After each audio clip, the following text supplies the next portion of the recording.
La grève annoncée de l'Association des commerçants et industriels du Sénégal, l'UNACOIS, pas partante, l'Union nationale des commerçants et industriels du Sénégal se démarque du mot d'ordre et poursuit les concertations avec la douane.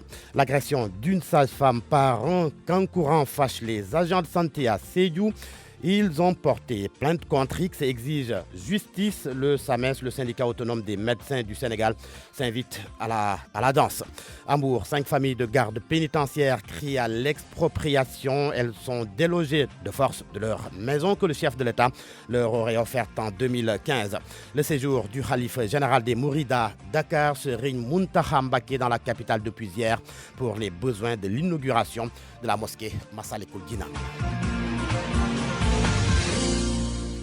L'UNACOIS se démarque de la grève de certains commerçants. L'Association des commerçants et industriels du Sénégal a appelé à un arrêt de travail à partir d'aujourd'hui pour protester contre les hausses des tarifs douaniers.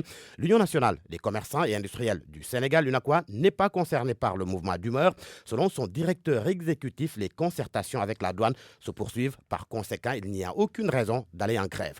Ousmane Sindiaye, le directeur exécutif de l'UNACOIS. Cette grève agitée par un groupe de commerçants ne saurait engager l'UNACOIS. L'UNACOIS poursuit la concertation et le dialogue. Nous n'avons aucune difficulté à discuter avec les autorités, surtout avec la douane. Nous n'avons pas encore d'obstacles insurmontables. De ce point de vue-là, nous estimons qu'il n'y a aucune raison d'engager une grève. Donc c'est pourquoi nous estimons qu'il faut poursuivre le dialogue avec la douane. Il y a eu des avancées assez importantes du point de vue des facilités mises en place par la douane pour accompagner justement le dédouanement d'un certain nombre de conteneurs qui étaient en souffrance au niveau du port et une certaine ouverture marquée par les autorités douanières de manière justement à accompagner l'application de ces nouveaux barèmes. De cette réunion, nous avons également noté qu'il y a eu globalement un consensus sur des points essentiels liés au dédouanement de certains produits alimentaires. Par contre, sur d'autres produits non alimentaires, nous avons convenu avec la douane d'opérer un examen au cas par cas. Donc globalement, la conclusion que nous avons tirée de notre concertation est de deux ordres. La première est de demander à tous les importateurs, opérateurs économiques membres de l'UNACOIS d'engager les opérations de dédouanement de leurs conteneurs en souffrance au port. Et la seconde, c'est de poursuivre les concertations avec la douane et de nous remonter toutes les difficultés susceptibles justement de naître de l'application de ces nouveaux barèmes. À 7h03, l'agression d'une sage-femme par un Kankourang. L'affaire fait grand bruit à Sédhiou. Les agents de santé ruent dans les brancards. Ils ont déposé une plainte contre X et veulent ainsi que justice soit rendue à leurs collègues en fonction au poste de santé de Guindir. Le secrétaire général de la section Sud-Sas de Sédhiou, Brodian Diakhaté, au micro de Max Euclide Kanfani. C'est une sage-femme qui a quitté son poste de santé pour répondre à une convocation dans le but d'une formation au niveau de la région médicale. Elle a été interceptée par un groupe accompagné de 2 Kankourang sur la route nationale et devant même la gendarmerie. C'est là où on l'a bastonnée, agressée, blessée jusqu'à ce qu'elle soit hospitalisée. Cause pour laquelle nous, en tant que camarades, en tant que fonctionnaires d'État et des acteurs de la santé, on se dit qu'on ne va pas vraiment se taire par rapport à cette situation parce que quand on nous affecte dans une région, c'est dans le but de servir, mais servir en sécurité. Mais à l'heure où on vous parle, nous, agents de santé, ou bien nous, fonctionnaires d'État qui sommes au niveau de Sédhiou, on se sent dans une insécurité totale au moment où les concurrents commencent maintenant à agresser. Certes, on salue l'esprit, on n'est pas contre les cultures, mais quand même, il faut savoir les appliquer et ça. Le syndicat autonome des médecins, pharmaciens et chirurgiens dentistes du Sénégal s'est saisi de la question. Le SAMES dénonce l'agression et demande au gouvernement de sanctionner les auteurs de ce forfait avec rigueur et fermeté. Le SAMES qui annonce par ailleurs que dans cette situation, il va incessamment déposer un préavis de grève. 5 familles de gardes pénitentiaires à la retraite délogées de force de leur maison à Mbour. Elles disent être victimes d'une expropriation car le président leur avait offert ces maisons en 2015. Les familles des gardes pénitentiaires comptent porter plainte. Elles étaient en conférence de presse hier à Mbour où nous retrouvons Abdourahmane Diallo. Des gardes pénitentiaires à la retraite disent être victimes de violences de la part de l'administration pénitentiaire. Ils ont été délogés par des éléments encagoulés. Ils disent être humiliés devant leur famille. Brigadier chef Djibril Ndiaye, président de la cellule départementale du mouvement national des policiers à la retraite. L'ex-camp de garde de Mbour a été le théâtre d'une intervention musculée et injustifiée menée par une brigade appartenant à l'administration pénitentiaire. Cette intervention, exécutée par des éléments encagoulés, a été commanditée par le colonel Bokandé, directeur de la dite administration, et M. Sow, directeur des ressources humaines de l'administration pénitentiaire. Ces gardes pénitentiaires à la retraite comptent déposer une plainte. Ils interpellent aussi le chef de l'État et des organisations des droits humains. Le 22 mars 2015, à l'occasion d'une audience accordée au Mouvement national des policiers à la retraite, nous avions demandé à ce que tous les ex-camps de garde soient attribués aux policiers retraités. Cette demande avait été agréée par son Excellence le Président de la République. Depuis, des demandes de régulation ont été adressés au chef de bureau des impôts et domaines. Certains parmi ces gardes pénitentiaires à la retraite n'ont toujours pas trouvé de logement. D'autres sont hébergés par des parents ou voisins. RFM Bourg. Abdourahmane Diallo. Nous avons tenté de joindre le directeur de l'administration pénitentiaire pour avoir sa réaction, mais sans succès. RFM, partout. Tout le temps. L'article 80 du Code pénal sénégalais, le débat refait surface et c'est l'ancien journaliste Abdoulatif Coulibaly qui a demandé sa suppression. C'était hier lors de son passage à l'émission Grand Jury. Prétexte pour nous de revisiter l'article 80 avec des spécialistes en droit pénal. Des acteurs de la société civile estiment que cette loi est un recul démocratique. Amadou Sabarba. C'est dans l'émission Grand Jury sur la RFM que le porte-parole de la présidence de la République, Latif Coulibaly, a remis au goût du jour le débat sur la suppression de l'article 80 du Code pénal sénégalais. Mais que dit cet article 80? Élément de réponse avec professeur N'Diak Fall, pénaliste à la retraite. L'article 80 du Code pénal sénégalais concerne ce qu'on appelle les atteintes à la sûreté de l'État. C'est le fait de pousser les citoyens à, en quelque sorte, se rebeller contre les autorités, à discréditer les institutions, ou bien également le fait d'être financé pour procéder à des actes subversifs. Le délit d'offense au chef de l'État est obsolète selon le fondateur du think tank Africa, John Center. Elle est utile de dire que cette loi est archaïque. Ce serait très utile pour la démocratie vraiment de se débarrasser de cet article. Ça fait beaucoup de bruit. Dès que les gens sont arrêtés au titre de l'article 80, ils deviennent tout de suite des prisonniers d'opinion. L'enseignant-chercheur à l'université Cheikh Anta Diop de Dakar, qui est à la retraite, précise que l'atteinte à la sûreté de l'État de l'article 80 est de ce qu'il appelle une incrimination liberticide ou élastique. Professeur N'Diak Fall. La définition est tellement large qu'on peut y mettre tout ce qu'on veut. Sur ce plan précis, l'article 80 du Code pénal fait partie de ce qu'on appelle les incriminations liberticides. Autrement dit, ça porte atteinte à la liberté des citoyens. Pour rappel, le journaliste Adam Agaï avait été détenu pendant plus d'1 mois pour offense au chef de l'État. Il a obtenu une liberté provisoire vendredi dernier.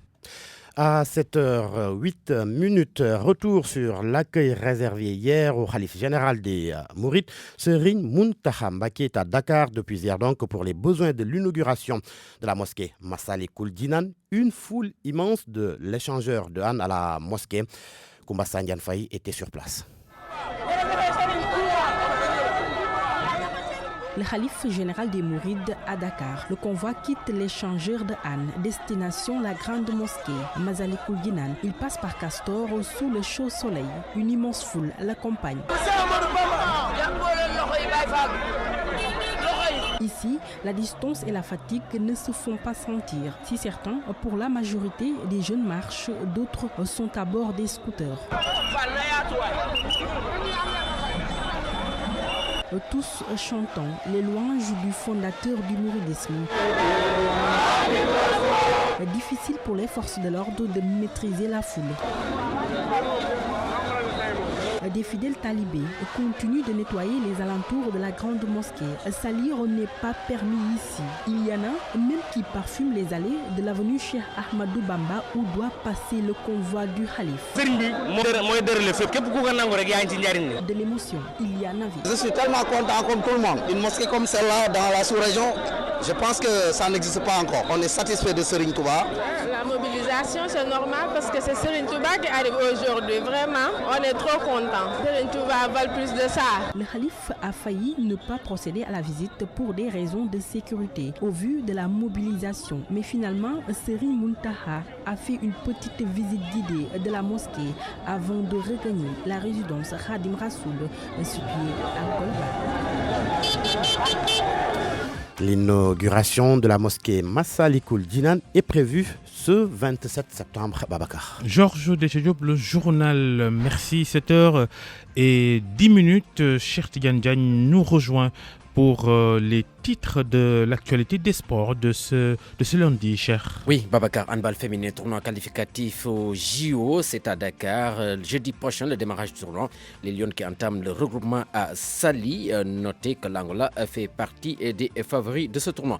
Fin hier, la phase allée du second tour des éliminatoires du championnat d'Afrique des Nations a précisé qu'il y a bien eu des surprises avec la défaite du Nigeria. Et puis, pour parler des championnats européens, nous avons précisément parlé de Liverpool de Sadio Mané, qui a signé sa 6e victoire en autant de sorties et reste solide leader de la Première Ligue. Cher Tidiane Diagne, bonjour Abdoulaye Cissé. Bonjour Babacar. À tout à l'heure pour votre chronique du lundi sur RFM Matin. À 7h40, notre invité est le professeur Mamadou Fall, le rapporteur du comité de pilotage de la rédaction de l'histoire générale du Sénégal.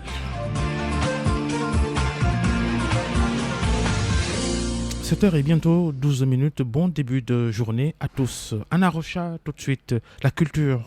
Bonjour à tous, je vous emmène d'abord à Ziguinchor ce matin pour parler d'un projet porté par un groupe de journalistes mauritaniens. Ils veulent retracer la vie et l'œuvre de Chernal Cheikh Mahfouz Aïdara à travers un film documentaire. Le groupe vient de boucler une tournée au Sénégal, en Gambie et en Guinée-Bissau sur les traces du fondateur de la cité religieuse de Dar Salam Chérif pour les besoins du tournage. Lamine Ba les a suivis. Chernal Cheikh Mahfouz Aïdara, le saint homme aux valeurs spirituelles indiscutables et originaire de la Mauritanie voisine, a parcouru une bonne partie du sud du Sénégal, de la Gambie et de la Guinée-Bissau pour prêcher la parole de l'islam avant de fonder la cité religieuse de Dar Salam Chérif dans le département de Bignona, devenu un centre d'attraction pour des milliers de fidèles qui viennent s'y recueillir chaque année. Le saint homme mérite qu'on le sorte de l'anonymat. Chérif Boun Chamsidine Aïdara, porte-parole de la famille chérifienne, est celui qui les a guidés sur les traces du saint homme. Cette commission culturelle, que je remercie aussi d'avoir pris cette belle initiative, a été une grande satisfaction pour nous, famille de Chernal Cheikh Mahfouz Aïdara, de recevoir un groupe de journalistes qui vient uniquement pour suivre l'itinéraire de Chernal Cheikh Mahfouz Aïdara. L'objectif du film documentaire est de l'introduire au panthéon des monuments religieux qui ont contribué à bâtir une cohésion des peuples des 4 pays qu'il a parcourus dans sa mission et de le donner en exemple aux jeunes générations, explique Chérif Boun Chamsidine Aïdara. Rassemblé dans un produit qui pouvait être mis à la disposition des gouvernements, mais surtout pour que ce produit puisse servir aux différents ministères de l'éducation ou de la culture pour que des extraits de manuels puissent être retirés de ce produit qu'ils allaient nous présenter à la fin du travail et qu'on puisse apprendre une petite histoire concernant Chernal Cheikh Mahfouz Aïdara à partir de l'école élémentaire. Les premières projections du film sont prévues en Mauritanie. Les confrères comptent ensuite refaire le même périple pour le présenter aux autorités sénégalaises, gambiennes et bissau-guinéennes. Fin de la 13e édition du Festival international du film de femmes de Salé au Maroc. Le grand prix dans la catégorie long métrage fiction a été attribué à la réalisatrice autrichienne Marie Kreuzner pour son film The Ground Beneath My Feet. Dans la catégorie documentaire, le grand prix a été remporté par un film kényan, In Search. Je vous propose d'écouter les réactions des membres des 2 jurys. En fait, le film In Search, c'est un film très intense. On a senti que la réalisatrice a vraiment pensé comment elle peut raconter son histoire personnelle, de sa famille. En plus, ce film ne parle pas que de l'excision. Ça parle des traditions. Toute cette dimension nous ont plu et c'est pour ça qu'on a choisi ce film. Moi, j'ai adoré le festival. Je suis venue déjà il y a 2 ans avec un film. J'étais j'étais très contente de revenir, d'être membre du jury, de voir des films formidables avec une qualité incroyable. Et je trouve que c'est très important d'avoir des festivals comme ça. Il faut en avoir plus partout dans le monde entier. Merci d'avoir suivi. À demain pour d'autres actualités culturelles dans RFM Matin. Merci Anna Rocha, RFM Matin, il est 7h15. RFM Matin, l'émission qui réveille le Sénégal. Et la chronique d'Abdoulaye Cissé, Macky Sall et sa nouvelle trouvaille, suivi, évaluation, sans doute encore un concept creux. Sérieusement, on les cherche encore, les accidents un tant soit peu intelligents qui trouveraient ainsi plus d'indulgence aux yeux du président Macky Sall en opposition aux accidents bêtes contre lesquels le chef de l'État veut aller en guerre. Il est difficile de comprendre le propos du président Macky Sall pour catégoriser les accidents et parler ainsi d'accidents bêtes. C'est dire qu'il y aurait des accidents un peu pas bêtes, un peu moins bêtes aussi, et peut-être même des accidents plus intelligents, qui sait. On voudrait trouver des excuses à certains accidents qu'on ne s'y prendrait autrement, et cette attitude n'est pas à la hauteur de la nouvelle politique de sécurité routière et de la prévention des accidents domestiques clamée sur tous les toits. Pourquoi se compliquer une chose pourtant toute simple pour juste décréter la tolérance zéro contre toutes les formes d'infraction au code de la route? Et ça commence par lutter contre le racket des forces de sécurité sur nos routes. Le dire, encore une fois, n'est pas accabler nos policiers et gendarmes préposés au contrôle et à la régulation de la circulation. Mais tout le monde le sait et personne n'agit. C'est la somme des petits arrangements négociés main à main entre les automobilistes et les agents qui font le lit des drames. Qui se fait encore verbaliser pour un excès de vitesse, un franchissement illicite, un changement de voie sans mettre le clignotant, rouler la nuit avec des feux défectueux? Il est même presque admis que tout le monde roule en plein phare alors que c'est une infraction grave et qui cause une énorme gêne à la visibilité et pouvant être fatale. Qui se fait immobiliser son véhicule pour défaut d'assurance, défaut de certificat de visite technique en cours de validité, pour un conducteur contrôlé positif à l'alcool, au stup ou sentant l'herbe à milieu? Quel camion se fait immobiliser pour dépassement à la charge autorisée? Et pourtant, il n'est même plus besoin d'être agent assermenté ou de la puissance publique pour constater toutes ces infractions. Vous pouvez en effet vous faire arrêter, mais un petit billet de banque lâché par-ci et par-là vous donne presque le permis de rouler jusqu'à l'irréparable. Aucun autre pays n'a inventé un process pour réduire les accidents. C'est toujours la combinaison de la sensibilisation avec la répression. Il semble chez nous que le laxisme à tous les niveaux ait supplanté la fermeté. Il est un argument facile des autorités de vouloir toujours tout mettre sur le dos du citoyen. C'est surtout la puissance publique qui a failli à sa mission de remettre et rétablir l'ordre quand il le faut, de manier avec dextérité la carotte et le bâton. Mais à voir comment le chef de l'État subit avec un brin fataliste tout ce qui nous tombe sur la tête, il y a de quoi désespérer. L'évaluation de dégâts n'a jamais tenu lieu de politique publique qui doit être dans la prospective et la planification. Pitié, Monsieur le Président, sachez anticiper un peu. Heureusement qu'on n'a pas certains problèmes ici, tels des géantes coulées de boue, des immenses feux de forêt, des marées noires, mais ce n'est pas exclu demain. N'attendez surtout pas que tombent les pluies hors saison pour constater que le cheptel est décimé dans le Ferlo par exemple. Épargnez de larmoyer sur le sort des paysans quand surgiront les criquets qui mettront nos agriculteurs sur la paille. Tout cela est à anticiper s'il vous plaît. Abdou Diouf était en fin de mandat, Monsieur Forage et son épouse, Madame Moulin. Il ne s'en est pas bien tiré. Abdoulaye Wade était Monsieur Projet pour sortir plus vite que Lucky Luke des idées de projet jusqu'à l'usine de fabrique de Mafé. Cela ne l'a pas sauvé.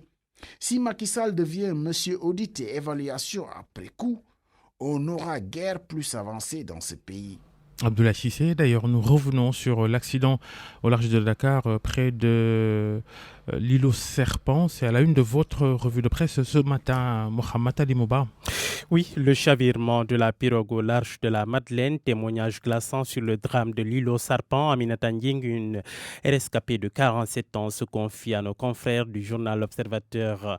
La bonne dame raconte le film du drame sans attendre. C'est vers 20h, dit-elle, qu'une pirogue est venue pour nous prendre. Quand la pirogue est arrivée, les gens se sont précipités pour monter et prendre les gilets de sauvetage. J'étais parvenu à monter, trouver un gilet pour tous les enfants. Mais comme ma petite sœur ne pouvait pas se bousculer, elle n'a pas eu de gilet, de même que d'autres personnes. J'ai pris alors le gilet de ma fille que j'ai remis à ma sœur. Aminata Nying de poursuivre. Quand tout le monde est monté, ma sœur a dit au capitaine que la pirogue était surchargée et que c'était risqué d'embarquer tout le monde.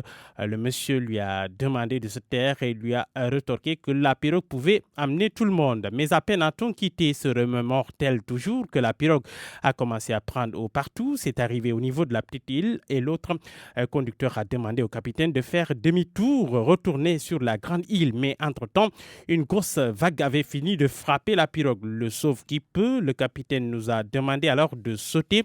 Lorsque nous sommes arrivés à la grande île, dit-elle toujours, beaucoup avaient commencé à donner des signes de malaise. Nous avons attendu plus de 4 heures les secouristes à lire d'autres témoignages inédits de ce drame dans l'Observateur, un drame qui a fait 4 morts et beaucoup d'autres traumatisés. L'Observateur a fait une compilation pour vous aux pages 4 et 5. Plus gai, Dakar déroule le tapis rouge à un note de marque. Le khalife général des Mourides est depuis hier à Dakar. C'est pour préparer l'inauguration de la mosquée Massalikul Jinan, accueil majestueux de Serigne Mountakha Mbacké, Bichron. L'Observateur, le khalife des Mourides accueilli en grande pompe en chérie Vox Populi, des milliers de fidèles en transe massés le long de l'itinéraire jusqu'à Massalikul Jinan. Grosse bousculade à l'arrivée du khalife à la grande mosquée Dakar sous l'emprise d'embouteillages inhabituels en cette journée de dimanche. Dans le journal Les Échos, Serigne Bass Abdou Khadre, le porte-parole de la confrérie, présente Abdoulaye Sylla comme l'un des plus grands contributeurs de la communauté mouride. Il a mis 2 milliards à Massalikul Jinan, plus de 4 milliards investis à Touba. Ibader Thiam répond à ses détracteurs. Selon le journal Le Quotidien, le coordinateur de l'histoire générale du Sénégal promet de recueillir les critiques justes et fondées, mais pour Sud Der fait son mea culpa. Notre travail, dit-il, n'est pas parfait. Il y a des critiques qui sont justes et fondées.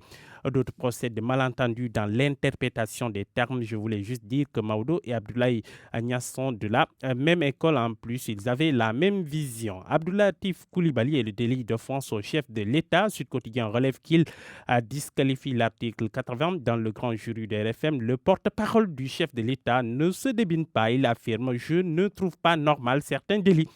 Qui sont des délits suraniés, et je l'avoue totalement. Un délit pénal est défini et précis et le juge n'a pas besoin d'imaginer. Ce n'est pas parce que je suis dans le gouvernement que je me renie aujourd'hui. Fin de citation. L'importation des véhicules d'occasion en question. Le journal Le Quotidien en fait son sujet du jour. C'est parce que le président Sall s'apprête à signer le décret interdisant l'entrée sur le territoire national de véhicules d'occasion âgés de 8 ans au moins. Pour le journal, Macky vient à nouveau de faire machine arrière sur une de ses anciennes promesses. À l'époque, relève le journal pour des raisons électoralistes. Il avait décidé de porter à 8 ans l'autorisation d'importer des véhicules d'occasion que le président Wade avait maintenu à 5 ans. Avec ce recul, note toujours le journal, le président Sall vient de reconnaître qu'il n'avait pas pris la pleine mesure, l'importance de cette décision prise en 2012. Révélation sur le train de vie de Abdoulaye Wade, hôtel de luxe, location, villa haut standing, consultance. Ce devait être une retraite à se dorer la pilule avec sa pension d'ancien président et les revenus générés par la consultance panafricaine. Mais le journal Observateur dit qu'il est échaudé par les déboires judiciaires de son fils. Abdoulaye Wade s'est donné pour mission depuis 2014 de renverser Macky Sall, une posture d'opposant qui a un coût que le pape du Sopi ne peut pas toujours supporter. Il est obligé de faire appel à des donateurs. Ces donateurs sont Samuel Sarr, Alpha Condé et Karim Wade, les bailleurs de Maître Abdoulaye Wade. La consultance, l'autre source de revenus de Maître Wade. Et puis, Assemblée générale du CNJ ce week-end, le journal Les Échos rapporte que le comité national de gestion de la lutte au cours de cette Assemblée générale d'information a promis d'assainir l'arène dans ses perspectives de la saison prochaine. Aliou Sarr et ses hommes ont mis sur la table de nombreuses règles et des mesures comme le paiement de licences aux photographes et télévisions qui ne seront pas s'archer du direct. Mieux, ils veulent relancer la réflexion sur le droit de couverture médiatique des manifestations. Remettre sur la table aussi la question du port de gants approprié à la lutte avec frappe, création d'une commission médicale dans les écuries, versement au CNG du cachet global aux lutteurs. Relancer aussi la réflexion sur les droits de couverture médiatique des manifestations. Le bilan de la saison dernière, c'est 461 victoires, 15 par décision arbitrale, 6 combats nuls, 17 KO pour 493 plutôt combats, donc 49 galas. Au cours de cette assemblée générale, le collectif des promoteurs a boudé. Oui, le collectif s'est senti minimisé. Il a boudé à l'assemblée générale. Babacar.